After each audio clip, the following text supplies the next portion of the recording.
പുഴയുടെ പൈതലായി അന്നൊഴുകിക്കിട്ടിയ കർണനായി നാടിനു മുഴുവൻ സ്വന്തമായി എൻ ജീവനെ വളര് നീ.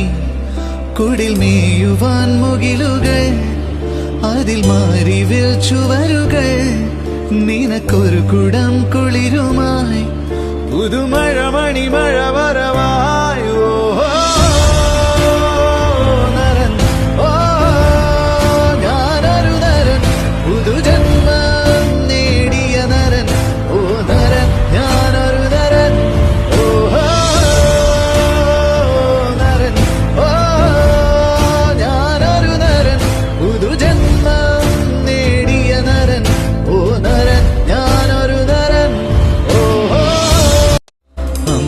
പുഴയുടെ പൈതലായി അന്നൊഴുകി